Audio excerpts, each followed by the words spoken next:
बैतूल गंज स्थित रामलीला मैदान में श्री कृष्ण पंजाब सेवा समिति बैतूल के तत्वावधान में आयोजित 68वें वार्षिक रामलीला महोत्सव में सोमवार को दूसरे दिन की लीला अत्यंत भावनात्मक और भक्ति से परिपूर्ण रही। समिति के मीडिया प्रभारी राजेश मदान ने बताया कि इस दिन श्री राम जन्म, सीता जन्म और मुनि विश्वामित्र के आगमन जैसे अत्यंत महत्वपूर्ण प्रसंगों का मंचन किया गया, जिसमें दर्शक पूरी तरह भाव विभोर नजर आए।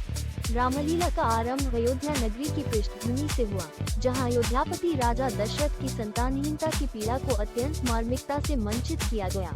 ऋषि वशिष्ठ द्वारा पुत्र यष्टि यज्ञ कराने की सलाह पर जब यज्ञ सफल होता है और अग्निदेव तीनों रानियों कौशल्या, कैकेयी और सुमित्रा को दिव्य द्रव्य प्रदान करते हैं, तब राम, लक्ष्मण, भरत और शत्रुघ्न का जन्म होता है। जैसे ही भगवान श्री राम का जन्म होता है, पूरे मंच पर अयोध्या में उत्सव की जीवंत छवि सजीव हो उठती है। राजा दशरथ की आंखों से खुशी के आंसू बहते हैं और नगरवासी उल्लासित होकर दीप जलाते हैं।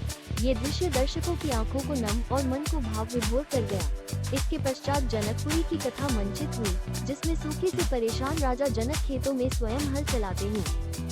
नारद मुनि के कहने पर जब राजा जनक हल जोतते हैं, तब पृथ्वी से बालिका के रूप में सीता प्रकट होती है। राजा जनक उन्हें अपनी पुत्री रूप में स्वीकारते हैं और नारद मुनि द्वारा उनका नाम सीता रखा जाता है। इस दृश्य में जहां भावनात्मक छाया रही, वहीं दर्शकों ने इसे भी भक्ति भाव से सराहा। इसके बाद भगवान श्री राम के बाल्यकाल की झलकियां मंच पर प्रस्तुत की गयी, जिसमें उनकी बाल लीलाएं दर्शकों को अत्यंत प्रिय लगी।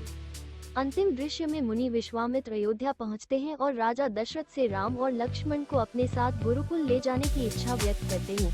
राजा दशरथ थोड़े विलंब के बाद ये प्रस्ताव स्वीकार करते हैं। जैसे ही राम और लक्ष्मण विदा होते हैं, अयोध्या में क्षणिक उदासी छा जाती है, परंतु धर्म और शिक्षा के पथ पर अग्रसर इन राजकुमारों की विदाई को सभी स्वीकार करते हैं। श्री कृष्ण पंजाब सेवा समिति के अध्यक्ष दीपक खुराना ने बताया कि रामलीला का मंचन प्रतिदिन रात्रि 9 बजे प्रारंभ हो रहा है, जिसे खजूरी जिला सीधी के आदर्श श्री इंद्रलोक रामलीला मंडल के अनुभवी और पारंगत कलाकार प्रस्तुत कर रहे हैं।